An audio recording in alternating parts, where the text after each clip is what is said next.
Good morning, everybody. I think we need to adjust so that I am not upside down. Give me a moment. Good morning. No. Adjusting some cameras, getting everything ready. Welcome again. Hopefully everybody is doing well today. I have Mrs. Dahl's class, general science class, is going to join us for a while this morning. We are going to actually start with our dissection of our heart today. Then we're going to go to do vocabulary and some other things. So hopefully you guys are all well. I'm going to connect in. It looks like we have 9 people watching right now live.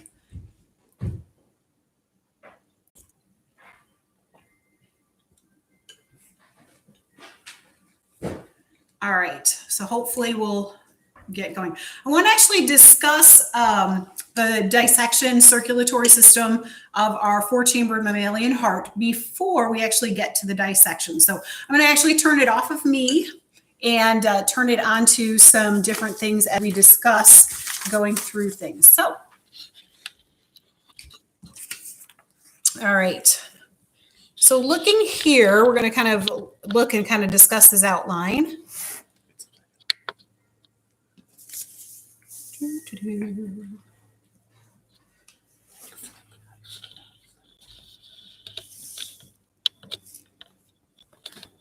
Oh, now it's mirror imaged. Now it's set up, but it's mirror imaged. Flip. Okay. All right. It might be flipped on mine and not flipped on theirs too. Let's show them the diagram. All right. So kind of discussing here, 4-chambered heart. We in class have discussed before how blood flows in an open circulatory system, how it flows in a closed circulatory system. Obviously, the mammalian heart is a closed circulatory system. It actually has 4 chambers as we go through it. So looking here, blood comes in through the inferior and superior vena cava into the atria and the ventricle for the right side of the heart. So left atria, left ventricle. This is all deoxygenated blood that's coming in.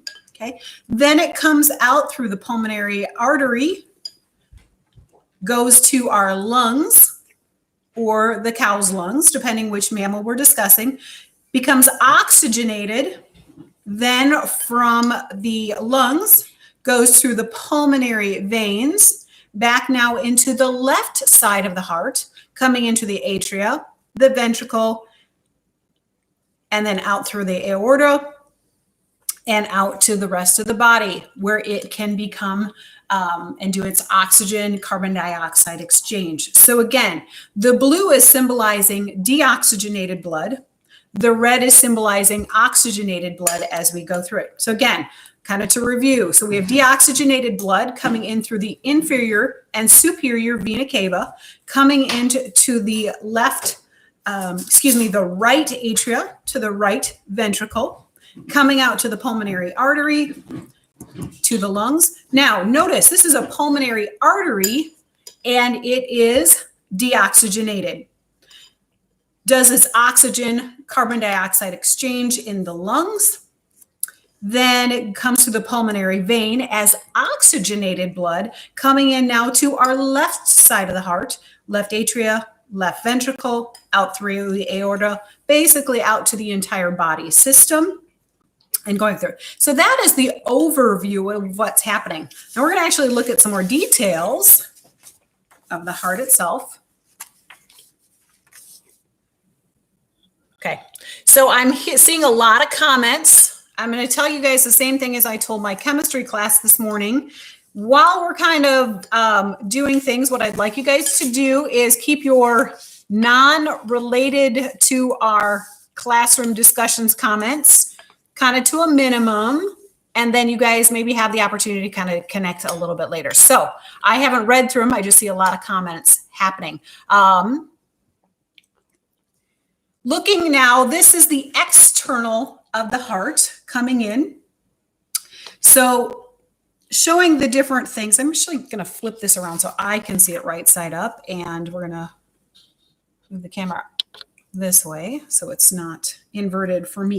All right, so again, it's coming through the inferior and superior vena cava into the right side of the heart. Here is the atria, ventricle. Then it's coming out through the pulmonary atria, going over here to the lungs in the previous picture. Then it comes back in. Can't see, and they don't show you really the vessel that it's coming back into, but it comes back into the the left part of the heart, the atria, the ventricle, and then back out through the aorta to the body sections. Okay. Notice here, we actually have blood vessels that supply blood to the heart itself.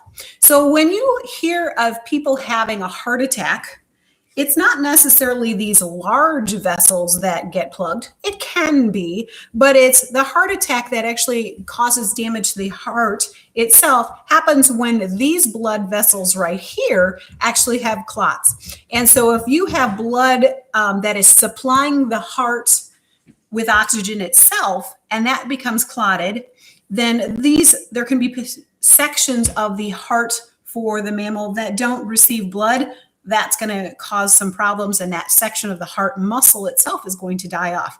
So while the heart needs and does its job supplying blood to the rest of the body, it also needs to be oxygenated itself because it is a muscle. All right, so one more picture that we're going to look at, and then we're actually going to get into the heart itself.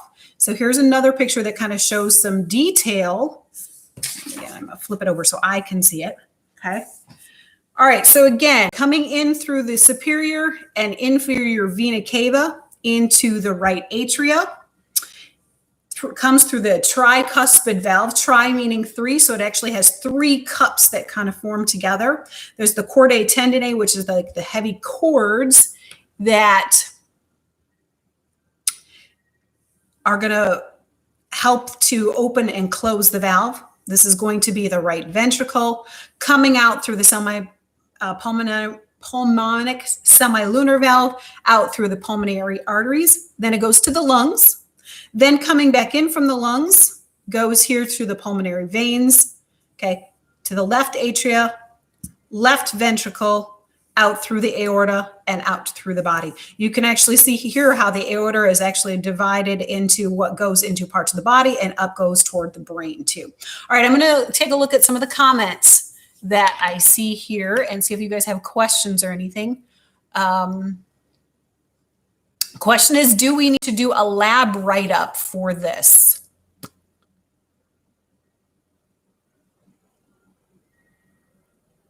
I'm going to say no. This will be just a bonus for you guys to do. So that said, I do want you guys to pay attention. I am kind of disappointed that we're not together because what makes this a little bit more enjoyable is for you guys to actually see this in person and actually get to feel it. Feeling is kind of cool. So,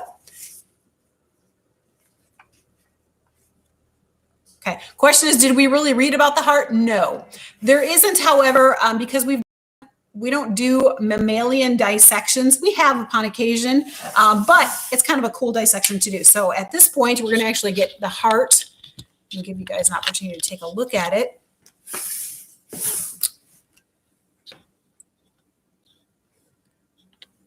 It is large. So I'm going to kind of move this up a bit. Okay. This is a cow heart. I got this from a butcher, and they're pretty willing to give and donate to the cause of science for dissections. Now, I'm going to do my best to kind of go through things. So again, I'm seeing some comments of no lab write-up. You are right, no lab write-up. All right, so looking at this, part of what I need to do is before we can even get into the heart itself is try to get the heart oriented, try to figure out the different parts of the heart and what's doing.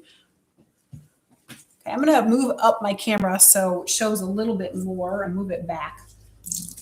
Let me wipe my hands.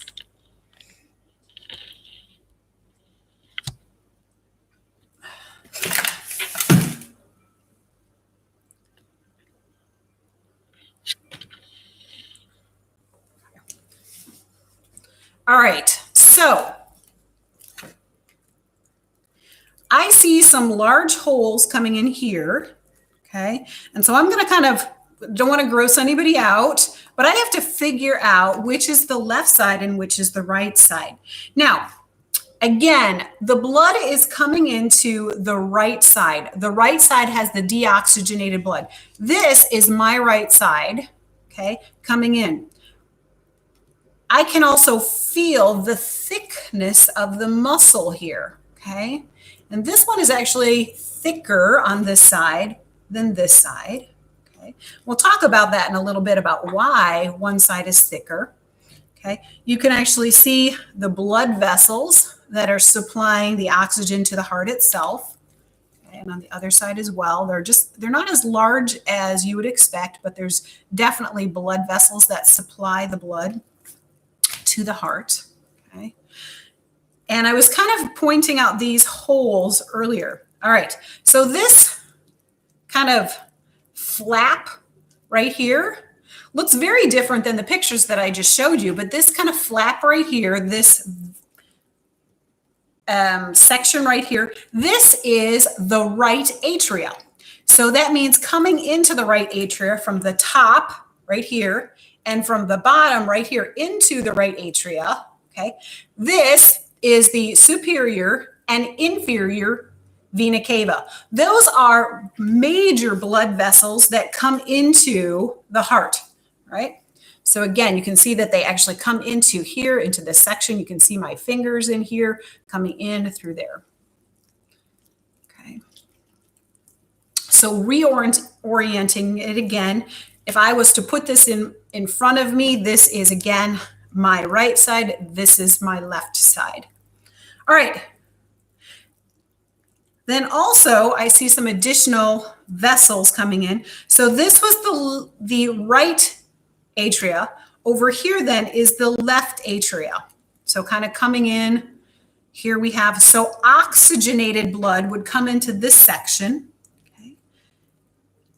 That means coming in through here, this hole, this would be the pulmonary veins that are bringing oxygenated blood into the left atria, which is going to go down into the left ventricle. Again, so this side has oxygenated blood, this side has deoxygenated blood.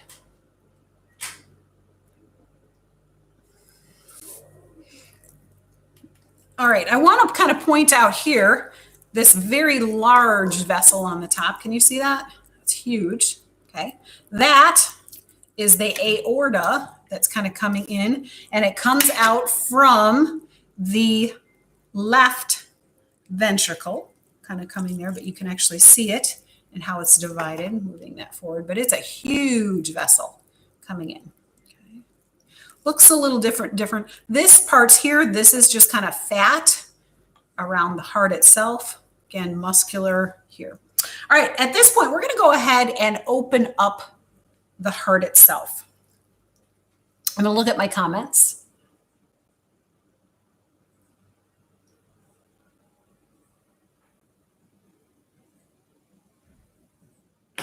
All right, so no questions, looks like comments. All right, we're going to go ahead and open up now again into, I've got my large knife. We're going to open up into the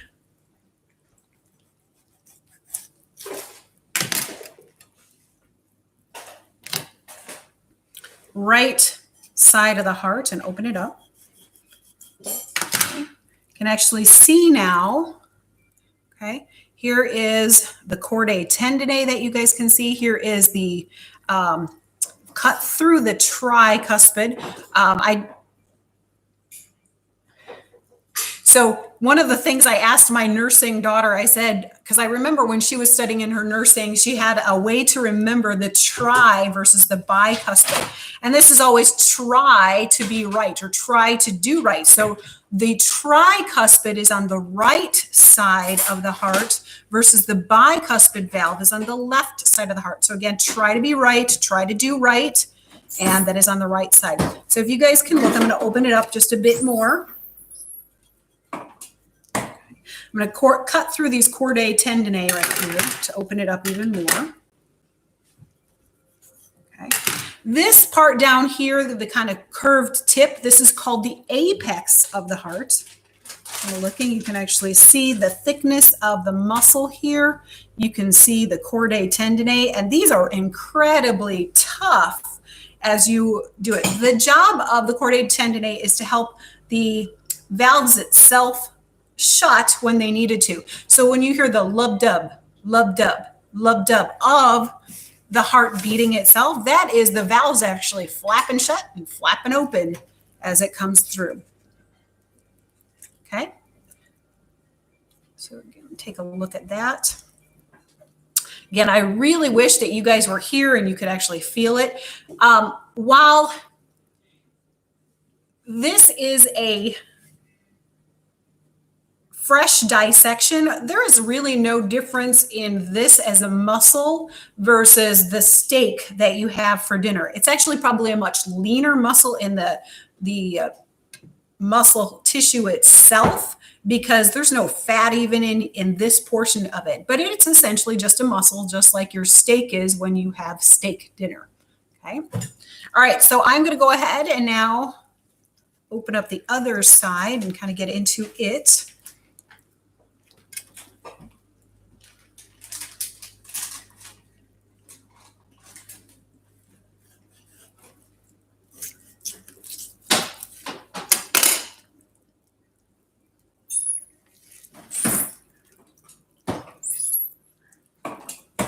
All right, so looking here, again, you can actually see the thickness of the septum, which is between the different layers of the heart. So I'm going to kind of get you in here. You can see the thickness and I can feel the thickness of the division between the heart chambers.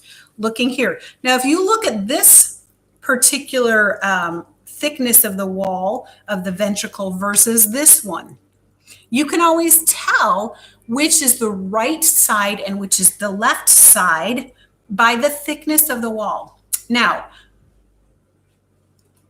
when blood goes from the right side of the heart, it doesn't have a very far distance to travel. It literally goes from the heart to the lungs, which anatomically, that's a pretty short distance. So it doesn't have to have a lot of pressure to pump it as far as it needs to go. So this wall here is much thicker than this wall right here.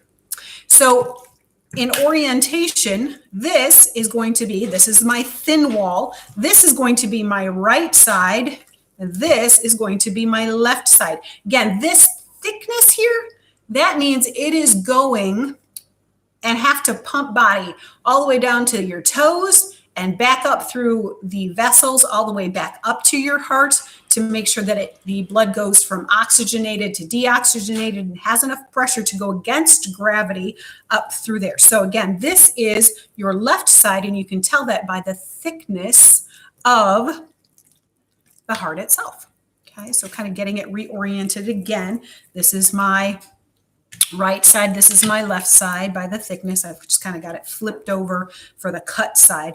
But if I show you the cut side, the actual right part, or the right, is actually on my left and the left is on my right. So we're going to flip it back again this direction. As we kind of get into the heart itself, you can trace the blood vessels. So here I am going from my, this is the thin one. So this is the right ventricle, and I can actually go and follow the vessel and connect on the other side with the chamber. There it goes. Okay. So don't want to gross anybody out, but I've actually connected and gone from the right ventricle up to, then I can distinguish this. This right here is going to be my pulmonary artery. This is taking deoxygenated blood from the right side of the heart up to the lungs. Okay. So this vessel right there, I'm connecting with my fingers going through there. Okay. So again, now this is the thicker left ventricle. So again, look at these chordae tendineae that are in here, but then I can follow it up and again, very easily connect here to, this is the aorta that is taking the oxygenated blood all the way out to the body and back again. So to kind of review, deoxygenated blood comes in through the inferior and superior vena cava. Okay, they come in here. This is the side that's thinner. So here is mine. I kind of cut through it, but recall that again, it was closed. So you have the inferior and superior vena cava coming into the right atria, which is still here. Okay, then it goes into the right ventricle. Okay, then if you follow the right ventricle and up and out through here, it is going to go to the pulmonary artery, taking deoxygenated blood to the lungs. Okay. Then it's going to do its oxygen exchange in the lungs. Then it's going to come back through the pulmonary veins into the right atrium. Okay, through the bicuspid valve to the right ventricle. Again, love to see these chordae tendineae. They are really pretty cool. And then out, again, oxygenated blood coming out to the aorta. The aorta branches off to go, part of it to the brain and upward to the head, and part of it goes out to the body as you're going through it. All right. Are there any questions that you guys need help with as we're kind of going through this structure? Again, I've decided that you guys do not need to do a lab write-up. You guys have been writing up labs every week. So the bonus of it, and since you don't have this in front of you, there's not really great material in your textbook. This is just for the bonus of it. So.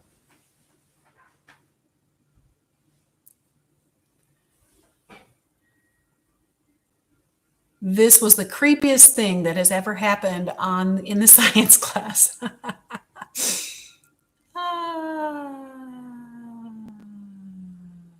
Okay, if you guys don't have any questions. Can you talk about that? Yes. Okay. My daughter is just asking if we talked about the fact that the pulmonary artery, which goes out from the right side, it's an artery. Typically arteries, they carry blood artery away from the heart. The aorta is an artery, etc. And typically, they always carry oxygenated blood. The pulmonary pulmonary artery and the pulmonary veins are both exceptions to that. So the pulmonary artery goes from the right side and it actually carries deoxygenated blood. The pulmonary vein comes from the lung. It's a vein. Typically, veins carry deoxygenated blood, but it actually carries oxygenated blood from the lungs back to the heart and then go out to the body. So I'm going to wash my hands. Give me a second.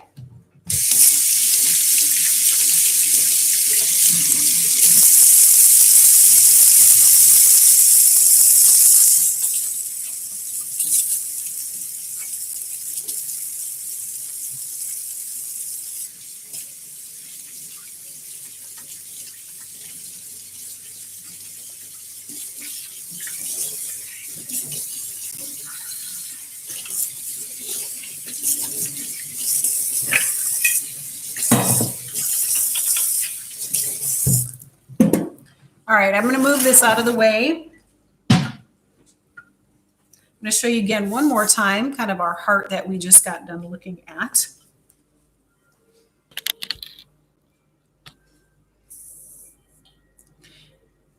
Again, this looks definitely different in real life than it does in this lovely color-coded diagram coming in. So again, you have your inferior and superior vena cava carrying deoxygenated blood into the right atrium through the tricuspid valve. Again, try to be right on the right side to the right ventricle, carrying deoxygenated blood again out through the valve, out to the pulmonary artery and to the lungs. Then the oxygen carbon dioxide exchange happens in the pulmonary, carrying the pulmonary things to the lungs themselves. Pulmonary means basically lungs. So then lungs happen, oxygenated, deoxygenated blood exchange. Then we actually have coming in through the pulmonary veins into the left atrium. We now have oxygenated blood coming in, again, through veins to the left atrium, through the bicuspid or mitral valve, to the left ventricle, and then out through the aorta and out to the body. Okay. All right. What I'm going to do is I'm going to kind of clean up a little bit more here. For those of you who are watching from general science, this is the end of our dissection. For those of you who are watching for biology, I would like you guys to get out your vocabulary and your animal outline that we're going to spend a little bit of class time doing. So I'm going to give you guys just a couple minutes of break. I'm going to mute here, and then I will be back in just a few minutes.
All right, so I'm back off of muted. So hopefully you guys had a nice little momentary break.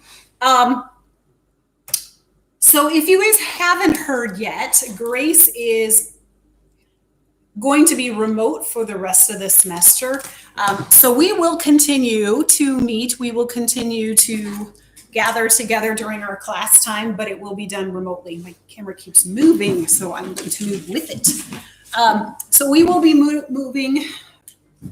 meeting remotely.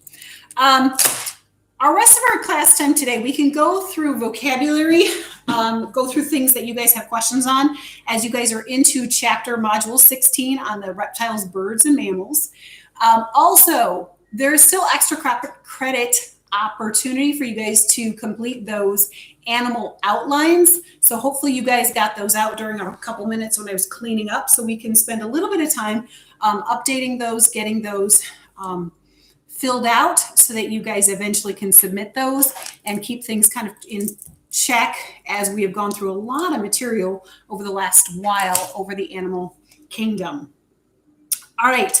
So vocabulary. Last week, what I did, or 2 weeks ago, I guess, I kind of read some vocabulary word definitions, and you guys were able to submit the actual term that goes along with it. For Elia and Liam, unfortunately, you're at a little bit of a disadvantage because you guys do not study the exact same words that your fellow classmates do, but hopefully you still have obviously read through this material. There are less vocabulary words in module 16 than the previous one, so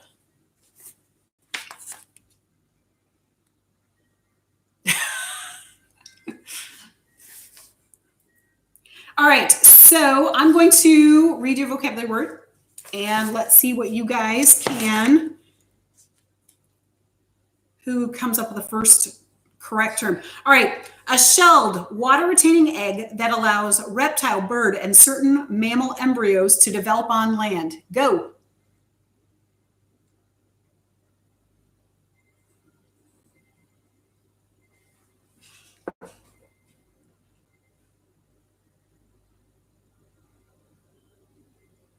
No correct answers yet. Amniotic egg is the first correct thing, and that was by Andrew. It looks like, I don't know if that was correctly spelled, but amniotic egg is the correct answer. All right, so Andrew, you cannot hop in on the next vocabulary word. We don't have a lot of vocabulary so far, but we'll at least give you a couple of them. All right. A poison that attacks red blood cells and blood vessels, destroying circulation. Go.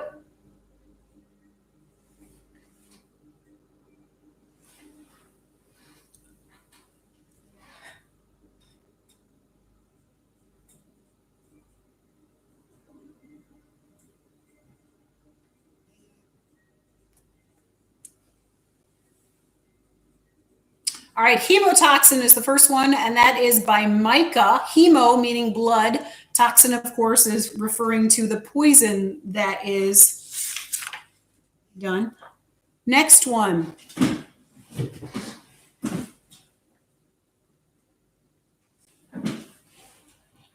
Give me a moment. I am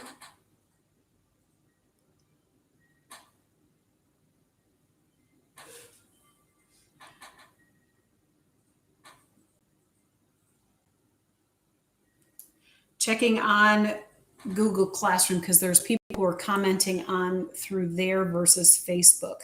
So give me a moment, guys.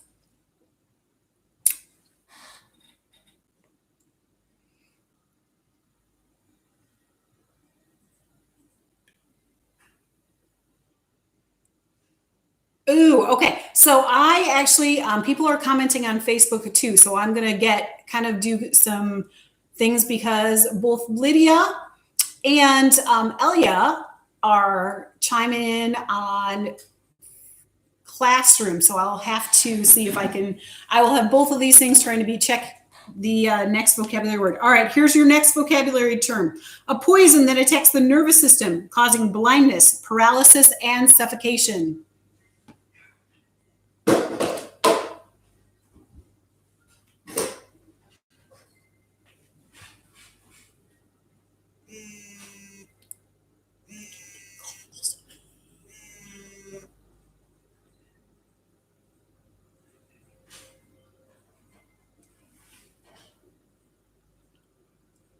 All right.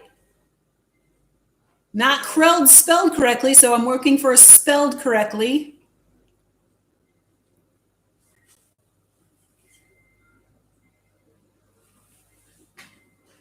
All right, neurotoxin. I have Grace as neurotoxin spelled correctly.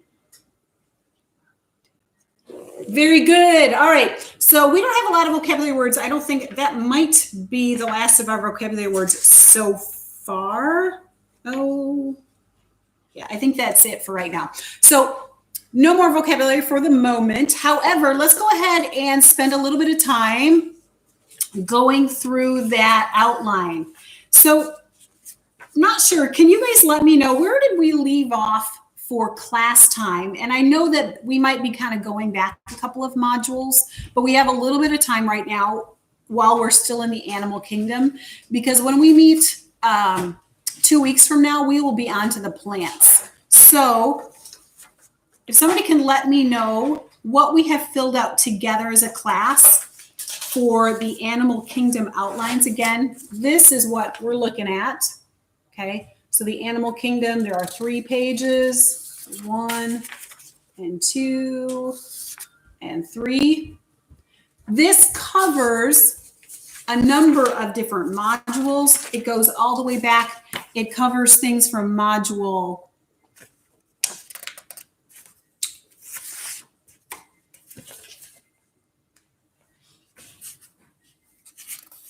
11, 12, 13, 14, 13 and 16. So there are a number of different modules.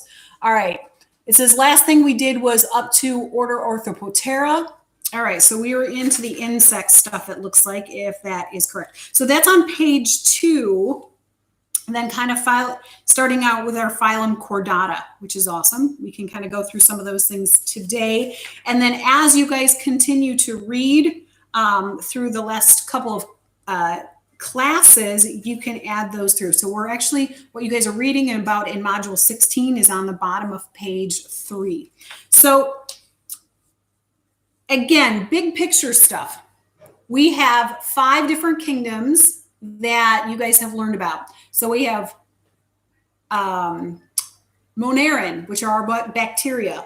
We have plants. We haven't studied plants yet, but we will yet. We have fungi. I'm trying to remember. Okay, those are our decomposers. We have our protists, which are typically single-celled organisms. And then, of course, we have our animals. So kingdom Animalia. Then we start to divide back into phylum. So we started learning about like phylum Porifera. We started phylum Nematoda, phylum Platyhelminthes, those different phylums where you might have a paragraph or 2 about a particular phylum. Well, now we're still talking about phylums, but we're now talking about phylum Chordata. Again, we talked briefly, that means it has a spinal cord. There are different subphylums depending on if it actually has vertebrae or it doesn't have vertebrae. So again, we're on kind of page 2 of it, looking at the phylum Chordata, subphylum Urochordata.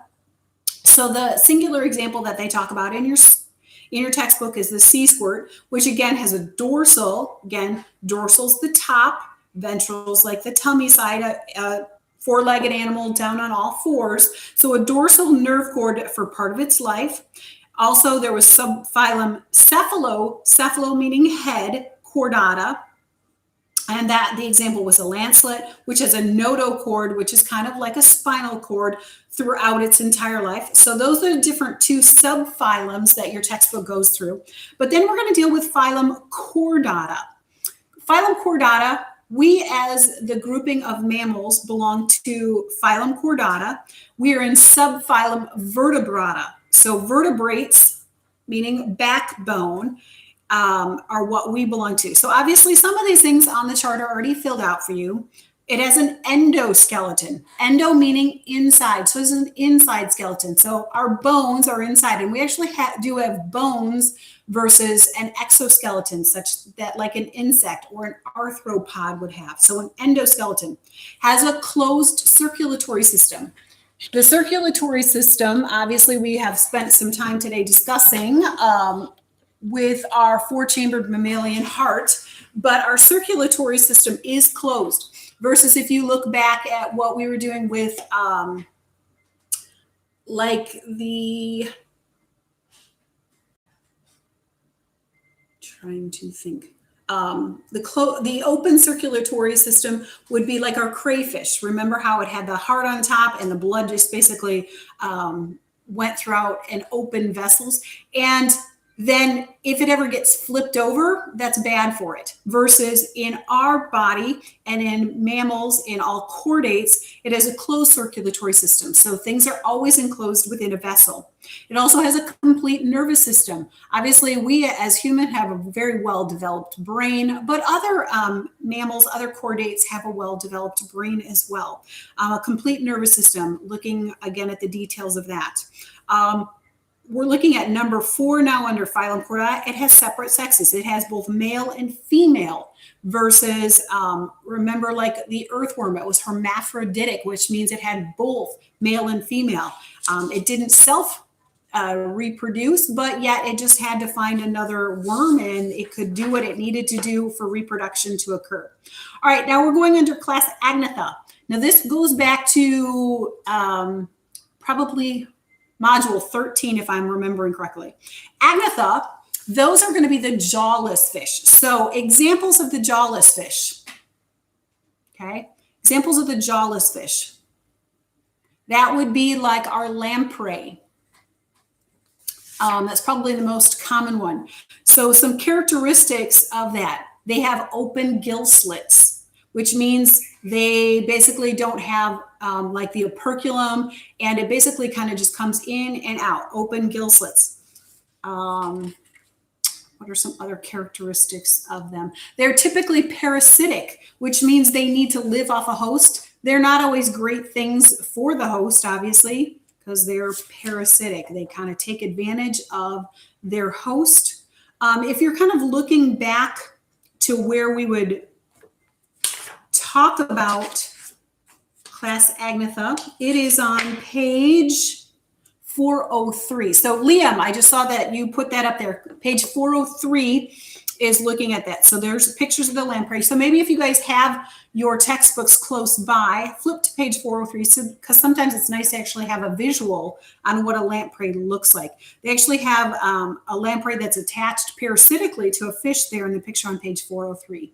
How do you spell that? Lamprey is Lamprey.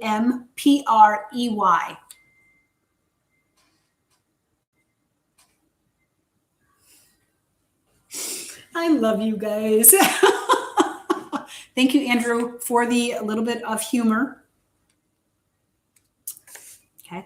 Also, class Agnatha has an andromatous lifestyle. So what does that mean? That means they hatched in fresh water, migrate to salt water, and then come back to fresh water for reproduction. So that is also a characteristic of class Agnatha. Parasitic there. All right, moving on then to the next class. Again, kingdom Animalia, phylum Chordata, class Chondictes. So Chondictes, that means our cartilage fish. So what are cartilage fish?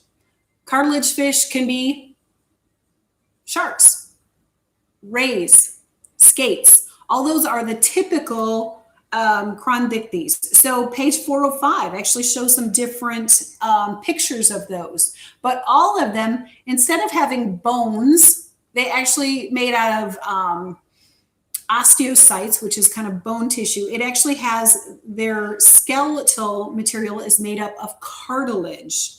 Okay. So some characteristics of Chondictes, they're oviparous. That's kind of different for them. They also have the lateral line that helps. One of the things kind of about sharks too is they have like kind of like an electric field sensor to help them locate prey. That's pretty cool. Can you guys think of something else that's kind of cool? Rays and skates are kind of fun. Like I think watching Nemo, when you actually watch all the different sea life, it's kind of cool. It's definitely can be a great review for there. So there's something you can watch Nemo and look at all the anemones. Okay, you guys remember what anemones are, and they belong in phylum Cnidaria too. All right, so rays and skates, sharks belong in that particular group. Which brings us on to class Osteichthyes.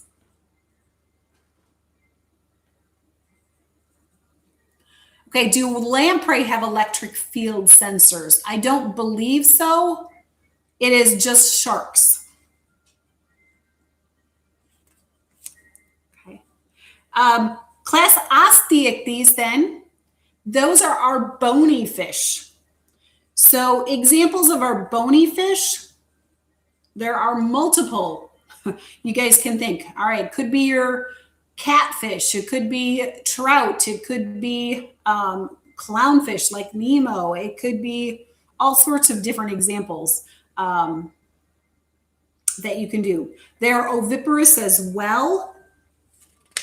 They actually have a 2-chambered heart, which means we were now dissecting a 4-chambered heart, which means that the oxygenated blood and deoxygenated blood are always separated out versus a 2-chambered heart. So kind of a little bit more complexity as we're going through the different classes. A 2-chambered heart is obviously not as advanced as a 4-chambered heart. And so it can be 2 to 3, 3.5 to 4. So different complexities moving on.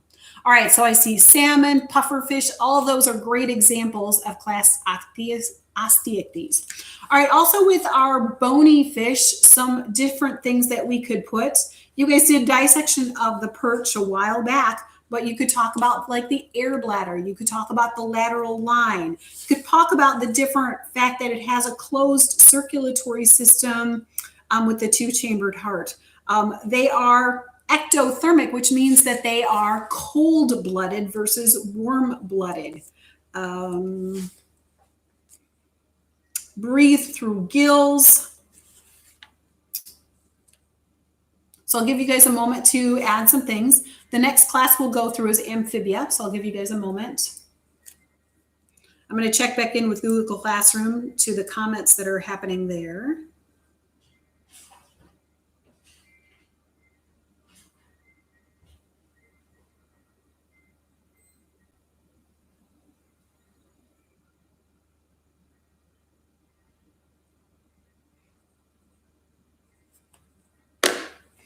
All right.